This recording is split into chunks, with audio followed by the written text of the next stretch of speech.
Well, Roger, what have your first couple of days in Sooner Nation been like? From what I remember, they've been really, really awesome. It's been drinking through a fire hose for a few days, but really, really can't thank the fan base, the supporters, the regents, the university leadership. The way this place has welcomed me and my family, I'll never forget it. It's been incredible. Growing up, or even the last few years, what memories of OU athletics do you have, either players or games, or what comes to mind before this week when I would say University of Oklahoma for you? I just finished telling Teddy this. It's the play. It's Roy Williams coming over the line and Teddy getting the ball, scoring the touchdown. I remember it vividly.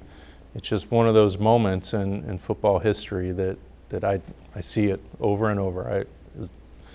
When I think of Oklahoma football, I think of that play. I really wish you hadn't have said that. For the ego of Teddy Lehman, we're never going to be able to live with him now. It was hard enough anyway, but now, for sure. What impresses you, Roger, the most about the athletic department that you're inheriting? When you look at it from the outside, or maybe these first couple of days you've been able to pour into it, this isn't necessarily a fixer-upper. But what has impressed you? Yeah, I think the fact that they've accomplished everything they have under Joe C's tenure, but there's still a humility in that building and a hunger to go do more and keep the foot on the gas. It'd be really easy for everyone to sit back and pat themselves on the back, but that's not the way this place operates. That's exciting. I know that fundraising has been good and will continue to be good, but when you don't have the largest pile of cash, and that has been the case in the SEC obviously many times, how do you go get championships in this day and age? What is the strategy that enables you to pursue that when you don't have the biggest pile? Well, one, we got to go find the biggest pile of cash. We can't accept that we've got less and just try to move forward without less. We got to go get more, and that's what we're going to do. And if we don't, then we're going to have to be better than everyone else at allocating what we've got. But we're not going to accept less than anyone else. I promise that. Who were your mentors, either in the world of athletics or maybe not, but growing up? Who do you look to for advice? My dad, for sure. I think the work ethic and hustle and all of that comes from my pops. He is the hardest working man the world has ever seen. Every bit of my work ethic and my hustle comes from him. And then I name-checked him during my speech, a guy named Bob Lattenville. He was really my first boss in the legal industry.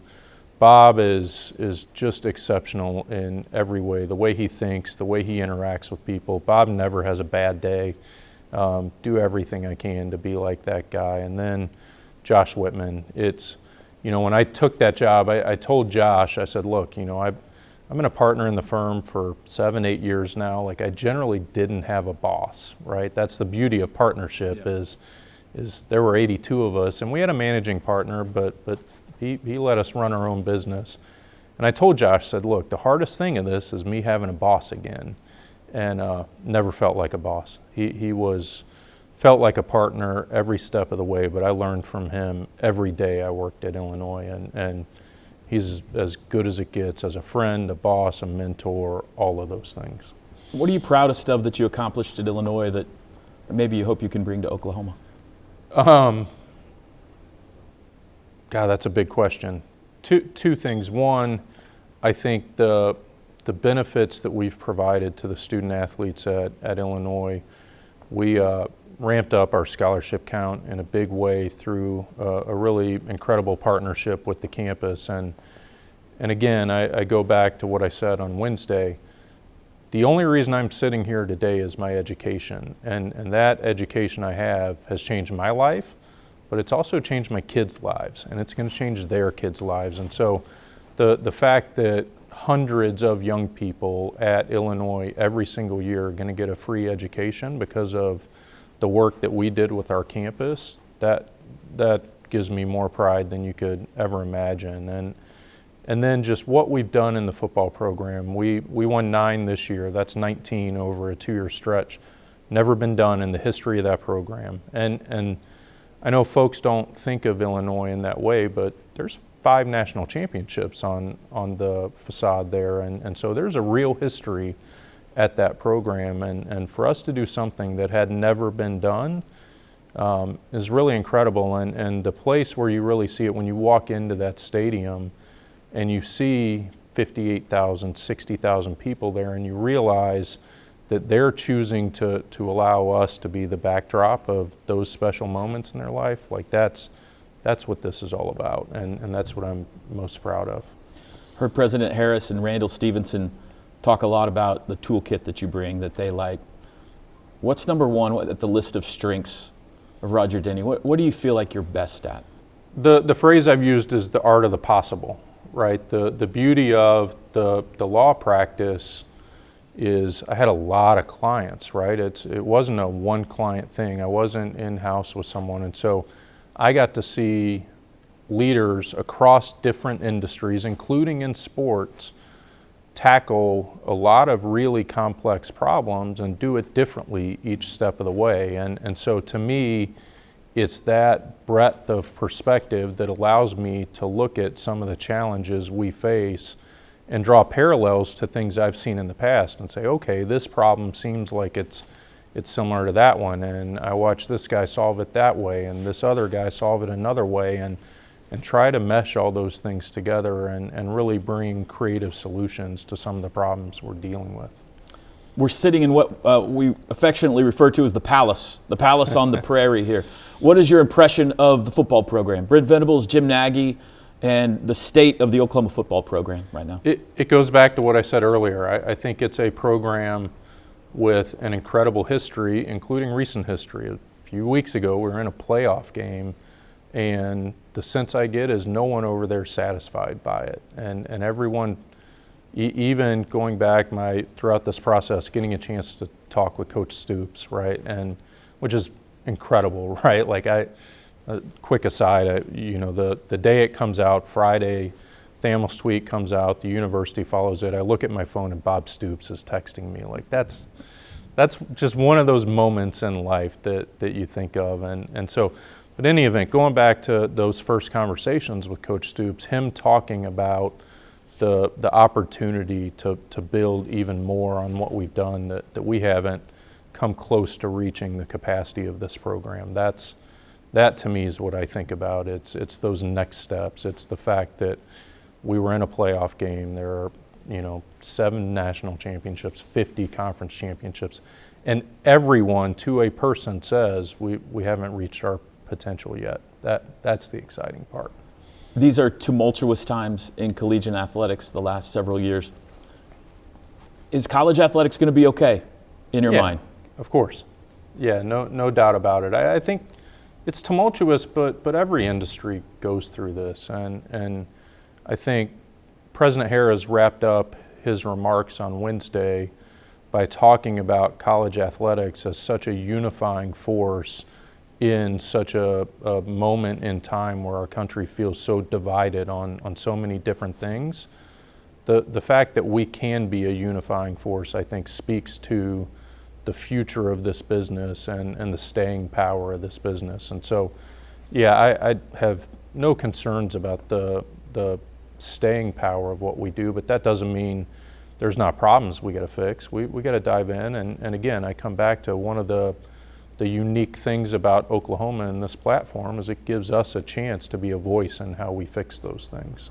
I think something unique you bring to the table is the Big Ten and the SEC are going to have to get along if we're going to forge our way forward, and especially in college football. You're coming from the Big Ten, you're coming into the SEC. How do you see that relationship now and coming in the next few years? From what I've seen, we do get along. I can tell you, almost every one of the ADs in the SEC has texted me with incredible notes of congratulations, and there's behind the scenes, there's an incredible sense of collegiality among the professionals in this business, and I think that carries through. I think Commissioner Petiti, Commissioner Sankey, those guys work together all the time. That doesn't mean they're always going to agree, and I think we have to recognize that we're all competitors, right? Like we we can all get along and be great friends and great colleagues and rely on one another for advice and counsel in times of need.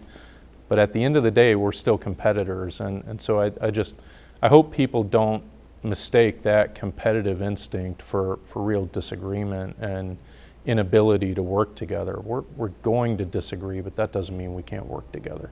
You said you're going to ask a lot of whys and why nots over the next few days. What would you like to accomplish here in the first 90 days or so? What's on the top of your priority list? It's twofold. One, I think first we've got to get out and get around this state and outside of this community a little bit and make sure folks understand why I'm here and what we're trying to accomplish in this program. And so just sharing our message and our vision with people is going to be a huge part of what we do.